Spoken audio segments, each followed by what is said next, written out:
ಬಾವ, ನಂಗೆ ನಿಜವಾಗ್ಲೂ ಯಾಕೋ ಡೌಟ್ ಬರ್ತಾ ಇದೆ. ನೀವು ಗುಜರಾತಿಗೆ ಹೋಗ್ತಿರೋದು ಹೌದಾ? ಅಕ್ಕ ತುಂಬ ಬೇಜಾರು ಮಾಡ್ಕೊಂಡಾಳೆ. ನಾ ಹೇಳ್ತೀನಿ ಬೇಕಾರೆ ಅವಳಿಗೆ ಇನ್ನೊಂದು ಸತಿ ಈ ಥರ ಮಾಡಬೇಡ ಅಂತ. ಅವಳ ಮೇಲಿನ ಬೇಜಾರಿಗೆ ನೀವೇನಾದ್ರು ಗುಜರಾತಿಗೆ ಹೋಗ್ತಿದ್ದೀರಾ? ಸತ್ಯ ಹೇಳಿ ಬಾಬಾ ಪ್ಲೀಸ್. ಲಾವಣ್ಯ, ನೀನು ಒಂದು ಕಂಪ್ನೀಲಿ ವರ್ಕ್ ಮಾಡೋಳಾಗಿ ಈ ಥರ ಮಾತಾಡಬಾರ್ದು. ಇದೊಂದು ಜಸ್ಟ್ ಕೋಇನ್ಸಿಡೆನ್ಸ್ ಅಷ್ಟೇ. ಅಲ್ಲ, ನಮ್ಮನೆ ಸಮಸ್ಯೆ ನೋಡಿ ಎಲ್ಲರೂ ಕಂಪ್ನೀಲಿ ಟ್ರೈನಿಂಗ್ ಹಾಕ್ತಾರಾ, ಇಲ್ಲ ಅವ್ರು ಟ್ರೈನಿಂಗ್ ಹಾಕಿದಾಗ ನಾವು ಹೋಗ್ಬೇಕಾಗ್ತದ? ಈಗ ಅವ್ರು ಹಾಕ್ಯಾರೆ, ನಾನು ಹೋಗ್ಬೇಕಾಗ್ಯದೆ. ನಾನು ಯಾಕೆ ಸುಳ್ಳು ಹೇಳಲಿ? ಅಲ್ಲ, ಹಂಗಂತೇಳಿ ನನಗೇನು ಬೇಜಾರಾಗಲ್ಲ ಅಂತೇನಿಲ್ಲ, ಬೇಜಾರಾಗ್ಯದೆ. ನಾನು ಹೇಳ್ತೀನಿ ಅವಳಿಗೆ ಇನ್ನೊಂದು ಸತಿ ಈ ಥರ ಮಾಡದೇ ಇದ್ದಂಗೆ ಅನ್ನೋಳು ಮೊನ್ನೆನೇ ಅಲ್ಲಿಂದ ಬರೋದು ನಾನು ತಡಿಬೋದಿತ್ತಲ್ಲ. ನಾನಲ್ಲಿ ಇಲ್ಲ ಅಂತ ಗೊತ್ತಿದ್ದು ಒಬ್ಳನ್ನೇ ಬಸ್ಸಸ್ ಕಳಿಸಿ ಅಂದರೆ ನಿಮ್ಮ ಧೈರ್ಯದ ಮೇಲೆ ಹೆಂಗೆ ಬಿಟ್ಟು ಹೋಗೋದು ನಾನು?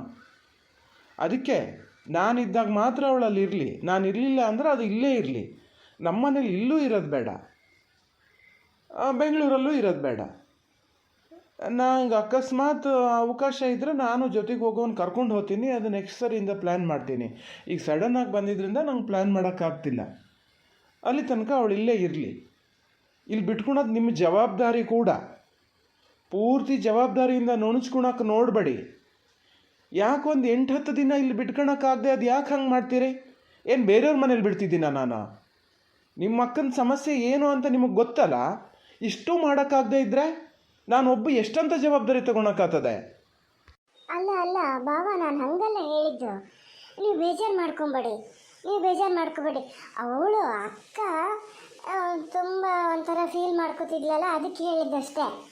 ನೀವು ಬೇಕಂತಲೇ ಅವಳನ್ನು ಬಿಟ್ಟು ಹೋಗ್ತಿದ್ದೀರೇನೋ ಅಂತ ಅವಳಿಗೆ, ಅದಕ್ಕೆ ಹೇಳಿದ್ದು. ಹಂಗೇನಿಲ್ಲಪ್ಪ, ಬಿಟ್ಕೊತೀವಿ. ಎಷ್ಟು ದಿವಸ ಬೇಕಾದ್ರೆ ಬಿಟ್ಕೊತೀವಿ.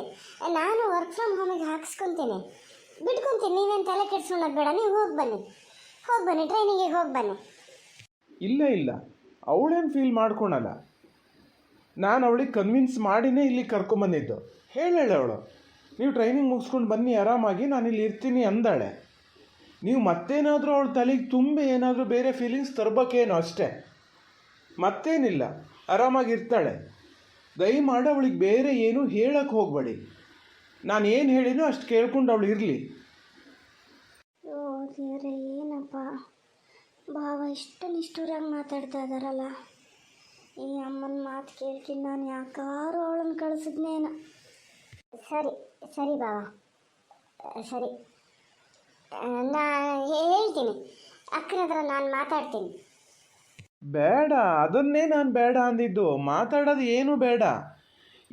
ಮಾತಾಡಿ, ನೀವೇನಾದ್ರು ನಿಮ್ದೇನಾದ್ರು ಮಾತಾಕತೆ ಇದ್ದರೆ ಮಾತಾಡ್ಕೊಂಡು ಸುಮ್ಮನೆ ಇರಿ. ಈ ವಿಷಯ, ನಾನು ಟ್ರೈನಿಂಗ್ ಹೋಗೋ ವಿಷಯ ಮಾತಾಡೋದೇ ಬೇಡ. ಅವಳ ಎದುರಿಗೆ ಯಾರೂ ಈ ವಿಚಾರ ಪ್ರಸ್ತಾಪ ಮಾಡಬೇಡಿ. ಹಾಂ ಇಲ್ಲ, ನಾವು ಪ್ರಸ್ತಾಪ ಮಾಡಲ್ಲ. ಇದು ಇವ್ರು ಪಲ್ಲವಿ ಅಕ್ಕನ ವೈದ್ಯಶಾಸ್ತ್ರ ಏನಾರು ಇದ್ದರೆ ಬರ್ತೀರಲ್ಲ ನೀವು? ಅದಕ್ಕೆ ನೋಡಬೇಕು, ಆದರೂ ಬರ್ತೀನಿ. ಟ್ರೈನಿಂಗ್ ಏನಾದ್ರು ಎಕ್ಸ್ಟೆಂಡ್ ಆದರೆ ನಂಗೆ ಬರೋಕ್ಕಾಗಲ್ಲ. ನಾನು ಅಮ್ಮ ಅಪ್ಪನ ಹತ್ರನೂ ಪಲ್ಲವಿ ಹತ್ರನೂ ಹೇಳಿನಿ, ಆದರೂ ಬರ್ತೀನಿ. ಅಕ್ಕ ಹೋಗ್ಬೇಕು ಅಂತ ಹೇಳಿದ್ರೆ ನಾನು ಹೇಳ್ತೀನಿ ಅವಳಿಗೆ. ನಂಗೆ ಫೋನ್ ಮಾಡ್ತಾಳೆ ಅವಳು, ನಾನು ಫೋನಲ್ಲಿ ಹೇಳ್ತೀನಿ ಬೇಡ ಹೋಗೋದು, ನನಗೂ ಬರೋಕ್ಕಾಗ್ತಿಲ್ಲ, ನೀನು ಹೋಗೋದು ಬೇಡ ಅಂತ ಹೇಳ್ತೀನಿ. ಲಾವಣ್ಯ, ಅಕ್ಕೆ ಅಂತಕ್ಕ ಕರೀತದಲ್ಲ ಇಲ್ಲಿ. ಅಕ್ಕ ಕರೀತಾ ಇದೆಯಂತೆ, ನಾವು ಚೂರು ಒಳಗೆ ಹೋಗಿ ಬರ್ತೀನತ್ತ ಬಾವ. ಹಾಂ, ಆಯಿತು. ಆಮೇಲೆ ಕೂತು ಮಾತಾಡ್ಕೊಳ್ಳಿ. ಸೌಜನ್ಯನ ಚೂರು ಹೊರಗಡೆ ಕರೆದ್ರೆ ನಾನು ಅವಳಿಗೆ ಹೇಳಿ ಹೊರಡ್ತೀನಿ. ನನಗೂ ಮತ್ತು ಈ ಮಾತದೇ, ಬೇರೆನೂ ಒಂಚೂರು ಕೆಲಸ ಅದೇ ನನಗೆ. ಹಾಂ ಹೇಳ್ತೀನಿ ಬರೋಕ್ಕೆ ಹೇಳ್ತೀನಿ. ಅವಳು ಡ್ರೆಸ್ ಚೇಂಜ್ ಮಾಡ್ತಿದ್ಲ. ಎಂಥದೇ ಮಾರತಿಯಮ್ಮ, ಎಂತಕ್ಕೆ ಬರೋಕ್ಕೆ ಹೇಳಿದೆ ನನ್ನ? ಒಂಚೂರು ಮಾತಾಡ್ತಾ ನಿಲ್ಲಕ್ಕೂ ಬಿಡಲ್ಲ ಅಲ್ಲಿ. ಅದಕ್ಕೆ ಕರೆದಿದ್ದು ಒಳಗೆ. ನೀನು ಅಷ್ಟು ನಿಧಾನದಿಂದ ಮಾತಾಡಿದ್ರೆ ಕೇಳಲ್ಲ ಅವರು. ಮಿಡ್ಲ್ ಕ್ಲಾಸ್ ಅವ್ರ ಬುದ್ಧಿ ಎಲ್ಲಿ ಬಿಡ್ತಾರೆ ನಂಗೆ ಗೊತ್ತಿಲ್ಲ. ನಾನು ಹೋಗಿ ಹೇಳ್ತೀನಿ. ಈಗ ನೋಡು, ಕರ್ಕೊಂಡು ಹೋಗಿ. ಜವಾಬ್ದಾರಿ ಮದುವೆ ಆದಮೇಲೆ ಜವಾಬ್ದಾರಿ ತಗೋಬೇಕು ಅಂತ ಗೊತ್ತಿಲ್ಲ. ಅಲ್ಲ, ನೀವು ಈಗಲೇ ಹೊರಡ್ತೀನಿ ಅಂದ್ರಂತೆ, ಹೌದಾ? ಬೇಡ, ಊಟ ಮಾಡ್ಕೊಂಡು ಹೋಗ್ಬೋದು. ಬರೋದೇ ಅಪರೂಪಕ್ಕೆ ಒಂದ್ಸರಿ ಊಟ ಮಾಡ್ಕೊಂಡು ಹೋಗ್ಬೋದು. ಇಲ್ಲ, ಊಟಕ್ಕೆಲ್ಲ ನಿಲ್ಲಲ್ಲ. ಮನೇಲಿ ಅಮ್ಮ ಊಟಕ್ಕೆ ರೆಡಿ ಮಾಡ್ಕೊಂಡಿರ್ತದೆ, ನಾನು ಅಲ್ಲೇ ನಮ್ಮನೇಲೇ ಊಟ ಮಾಡ್ಕೊಂಡು ಹೋಗ್ತೀನಿ. ಅಲ್ಲ ಹಾಗೆ ಹೋದರೆ ಸೌಜನ್ಯ ಬೇಜಾರು ಮಾಡ್ತೀನಲ್ಲ ನಿಮ್ಮ ಮನೇಲಿ ಉಣ್ಣೋದು ಯಾವಾಗಲೂ ಇದ್ದಿದ್ದೆ. ಮದುವೆ ಆದಮೇಲೆ ಹಂಗೆ ಕೆಲವೊಂದು ಇದೆಲ್ಲ ಬಿಡ್ಬೇಕಾಗ್ತದೆ, ಅಲ್ಲೇ ಉಣ್ಬೇಕು ಅಂತ. ನಿಮ್ಮ ಅಮ್ಮಗಾರು ಗೊತ್ತಾಗ್ಲನ ಇಲ್ಲಿಗೆ ಇಷ್ಟೊತ್ತಿಗೆ ಬಂದರೆ ಉಣ್ದೆ ಬರೋಲ್ಲ ಅಂತ ಹೇಳಾರು ಕಳಿಸ್ಬೇಕು ಅವರು, ಅಲ್ಲೇ ಊಟ ಮಾಡ್ಕಿ ಬಾ ಅಂತ. ಅದು ಯಾಕೆ ಹಂಗೆ ಮಾಡ್ತಾರೇನ? ಓ ಹೌದಾ, ಅದು ನಿಮ್ಮ ಸಿಸ್ಟಮ್ ಇರ್ಬೋದೇನ, ಶ್ರೀಮಂತರಲ್ಲ. ನಮ್ಮಮ್ಮ ಆ ಥರ ಅಲ್ಲ. ಎಲ್ಲೇ ಹೋದರೂ ನೀವು ಮನೆಗೆ ಬಂದು ಊಟ ಮಾಡ್ಕೊಂಡು ಹೋಗಿ, ಹೊರಡೋಷ್ಟೊತ್ತಿಗೆ ಮನೆಯಿಂದನೇ ಊಟ ಮಾಡ್ಕೊಂಡು ಹೊರಡಿ ಅಂತ ಹೇಳೋದು. ಅದು ನಮ್ಮ ಮನೆಯೇ, ಅದು ಮೊದಲಿಂದ ಅದೇ ಅಭ್ಯಾಸ ಆಗಿದೆ. ನಾನು ಅಲ್ಲೇ ಹೋಗಿ ಊಟ ಮಾಡ್ಕೊಂಡು ಹೋಗ್ತೀನಿ. ಅಲ್ಲ ಅಲ್ಲ ಹಂಗಲ್ಲ, ಸೌಜನ್ಯಗೆ ಬೇಜಾರಾಗ್ತದೇನ ಅಂತ ಹೇಳಿದೆ. ಇಲ್ಲ, ಅವಳಿಗೆ ಬೇಜಾರಾಗಲ್ಲ. ನಾನು ಹೇಳಿನಿ ಊಟಕ್ಕೆ ನಿಲ್ಲಲ್ಲ, ನಾನು ವಾಪಸ್ ಮನೆಗೆ ಬರ್ತೀನಿ, ಮನೆಗೆ ಹೋಗ್ತೀನಿ ಊಟಕ್ಕೆ ಅಂತ. ಹಾಗಾಗಿ ಅವಳೇನು ಅಂದ್ಕೊಳಲ್ಲ. ಮತ್ತು ಪ್ರತಿಯೊಂದು ವಿಚಾರಕ್ಕೂ ಸೌಜನ್ಯಕ್ಕೆ ಬೇಜಾರಾಗ್ತದೇನೋ ಅಂಥೇಳಿ ನೀವು ನನ್ನನ್ನು ಕಟ್ಟಿ ಹಾಕಕ್ಕೆ ನೋಡಬೇಡಿ. ಅವಳಿಗೆ ಬೇಜಾರಾದರೆ ಅದನ್ನು ಸ್ವಲ್ಪ ಕನ್ವಿನ್ಸ್ ಮಾಡಬೇಕು ನೀವು, ಹಾಗಲ್ಲ ಹೀಗೆ ಅಂತ. ಎಷ್ಟಂತ ಅವಳಿಗೆ ಬೇಜಾರಾಗುತ್ತೆ ಅಂತ ಅದೇ ಥರ ನಡ್ಕೊಂಡಿರೋಕ್ಕಾಗ್ತದೆ ನನಗೆ. ಏನು ಮಾತಾಡ್ತೀರಿ ನೀವು? ಅಲ್ಲ ಹಂಗಲ್ಲ, ಮದುವೆ ಆದಮೇಲೆ ಒಂಥರ ಗಂಡನ ಜವಾಬ್ದಾರಿ ಅಲ್ಲ ಅದು. ನಾವೇನು ಹೇಳಿ ತೋರಿಸ್ಬೇಕಾ ನಿಮಗೆ? ನೀವು ಭಾಳ ತಿಳುವಳಿಕೆ ಇದ್ದಾರಂಗೆ ಮಾತಾಡ್ತೀರಿ. ಏನು ಜವಾಬ್ದಾರಿ? ನಮ್ಮ ಮನೇಲಿ ಹೋಗಿ ನಾನು ಊಟ ಮಾಡ್ಕೊಂಡು ಹೋಗ್ತೀನಿ ಅಂದಾಗ ಅವಳಿಗೆ ಬೇಜಾರಾಗ್ತದೆ ಅಂತ ಅವಳು ಹೇಳ್ದಲ್ಲಿ ಊಟ ಮಾಡ್ಕೊಂಡು ಹೋಗೋದಾದ್ರೆ ಅದು ಏನದು? ಅದನ್ನು ಜವಾಬ್ದಾರಿ ಅನ್ನಲ್ಲ, ಗುಲಾಮ್ಗಿರಿ ಅಂತಾರೆ. ಪೂರ್ತಿ ಅವಳು ಹೇಳ್ದಂಗೆ ಕೇಳ್ಕೊಂಡಿರೋಕೆ ಆಗಲ್ಲ ನನಗೆ. ಹೇಳಿಬಿಡಿ ಅವಳಿಗೆ. ಅಲ್ಲ, ಹೇಳಬೇಕು ಅಂದರೆ ಅವಳಿಗೆ ಅದೆಲ್ಲ ಅರ್ಥ ಆಗ್ತದೆ, ನಿಮಗೆ ಅರ್ಥ ಆಗ್ತಿಲ್ಲ ಅಷ್ಟೇ. ನಿಮಗೇ ಹೇಳ್ಬೇಕಾಗ್ಯದ. ನಾನು ಇದನ್ನು ಅರ್ಥ ಮಾಡ್ಕೊಳ್ಳಿ. ಪೂರ್ತಿ ಅವಳು ಹೇಳ್ದಂಗೆ ಕೇಳ್ಕೊಂಡಿರೋಕೆ ಆಗಲ್ಲ. ಅದಕ್ಕಲ್ಲ ನಾನು ಮದುವೆ ಆಗಿದ್ದು. ಅದಲ್ಲ ಜವಾಬ್ದಾರಿ. ಜವಾಬ್ದಾರಿ ಗಂಡಗೆ ಮಾತ್ರ ಅಲ್ಲ, ಹೆಂಡತಿಗೂ ಇರ್ತದೆ, ಆ ಹೆಂಡತಿ ಮನೆಯವರಿಗೂ ಇರ್ತದೆ. ಬಾಯಿ ಬೆಳ್ಳಿ ಹಾಕಿದ್ರೆ ಕಚ್ಚಕ್ಕೆ ಗೊತ್ತಿಲ್ಲ, ಆ ಥರ ಇದ್ದ ಏನು ಇಷ್ಟು ಮಾತಾಡ್ತಾನಲ್ಲ, ಎಲ್ಲ ತಾಯಿ ಹೆಚ್ಚಾಗಿ ಕೊಟ್ಟದೆ ಅಂತ ಕಾಣ್ತದೆ. ಅಲ್ಲ, ನೀವು ನಿಮ್ಮ ಅಮ್ಮ ಎಂತೆಂಥದ್ದು ಹೇಳ್ಕೊಡ್ತಾರೆ ಅಂಥೇಳಿ ಹಾಗೆ ಬಂದ್ಕೊಂಡು ಇಲ್ಲಿ ಮಾತಾಡಬೇಡಿ. ಹಾಳಾಗೋದು ನಿಮ್ಮ ಸಂಸಾರ ಕಡೆಗೆ. ಅದು ಬೇಕು ಅವ್ರಿಗೆ ತಲೆಯಲ್ಲಿ, ಮಗನ ಸಂಸಾರ ಚೆನ್ನಾಗಿರ್ಬೇಕು ಅಂತ. ಅದು ಅವ್ರಿಗೆ ಇಲ್ದಿದ್ರೆ ನಿಮಗಾರು ಬೇಕು ತಿಳುವಳಿಕೆ. ನೋಡಿ, ಪದೇ ಪದೇ ನಮ್ಮ ಅಮ್ಮನ ಹೆಸರು ಹೇಳಬೇಡಿ. ನಮ್ಮ ಅಮ್ಮಗೆ ಅದ್ರ ಮಗ ಸೊಸೆ ಚೆನ್ನಾಗಿರ್ಬೇಕು ಅಂತ ತುಂಬ ಅದೇ ತಲೆಯಲ್ಲಿ, ಅದೇ ಪ್ರಕಾರನೇ ಇರ್ತದೆ ಅದು. ಹಾಗೆ ನೀವು ಯೋಚನೆ ಮಾಡಿ, ನಿಮ್ಮ ಮಗಳು ಸೊಸೆ ಮಗಳು ಅಳಿಯ ಚೆನ್ನಾಗಿರ್ಬೇಕು ಅಂತ ಅದನ್ನು ಮಗಳಿಗೂ ಹೇಳ್ಕೊಡಿ. ಇಷ್ಟು ದಿವಸ ಸುಮ್ಮನೆ ಇದ್ದೆ ಅಂದರೆ ನನಗೇನು ಗೊತ್ತಿಲ್ಲದೆ ಸುಮ್ಮನೆ ಇದ್ದಿದ್ದಲ್ಲ. ಯಾಕೆ ಅವರಲ್ಲಿರೋ ಒಂದು ವೀಕ್ನೆಸ್ಸನ್ನು ಯಾಕೆ ಎತ್ತಿ ತೋರಿಸ್ತಿರ್ಬೇಕು, ಮನಸ್ಸಿಗೆ ನೋವ್ಯಾಕೆ ಮಾಡಬೇಕು ಅಂತ ಸಹಿಸ್ಕೊಂಡು ಸುಮ್ಮನೆ ಇದ್ದೆ ನಾನು. ಇದು ಹೀಗೆ ಇದ್ರೆ ಸರಿ ಹೋಗೋ ಥರ ಕಾಣ್ತಿಲ್ಲ ನನಗೀಗ. ನಮ್ಮ ಅಪ್ಪ ಅಮ್ಮಗೆ ಸಮಸ್ಯೆ ಆದಾಗ ಅಲ್ಲಿಗೆ ಬರೋಕ್ಕೂ ಆಗದೆ ಇರೋಷ್ಟು ನಿಮ್ಮ ಮಗಳು ಕಾವಲು ಮಾಡ್ತಾ ಇರಬೇಕು ಅಂದರೆ ನನಗಾಗಲ್ಲ. ಅದು ಹೇಳಿರ್ತೀನಿ. ನಾನು ಎಲ್ಲಿಗಾದರೂ ಹೋಗಬೇಕು, ಬರಲ್ಲಿಗೆ ಬರಬೇಕು, ಅವಳು ಒಬ್ಬಳೇ ಅಲ್ಲಿ ಇರಬೇಕು.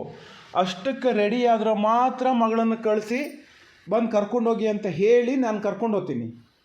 ಇಲ್ಲ ಅಂದರೆ ಅವಳು ಇಲ್ಲೇ ಇರಲಿ, ಹಂಗೆ ರೆಡಿ ಆಗೋ ತನಕ ಅವಳು ಇಲ್ಲೇ ಇರಲಿ. ಎಂತ ಮಾತಾಡ್ತಿದ್ದೀರಿ ನೀವು?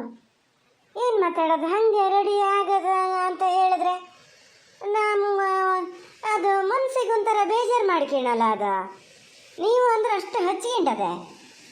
ಯಾವತ್ತಿದ್ರೂ ಅದ್ರ ಮನಸ್ಸಿಗೆ ಇರಿದ್ದಾಗ ನಾವು ಯಾವುದನ್ನು ಮಾಡಲ್ಲ. ಈಗ ನಮ್ಗೆ ಅದು ಇಲ್ಲಿ ಇರೋಕ್ಕೆ ನಮಗೇನು ತೊಂದರೆ ಇಲ್ಲಪ್ಪ, ಅದೇ ಇರಲ್ಲ ಅಂದ್ರೆ ನಾವೆಂತ ಮಾಡೋದ?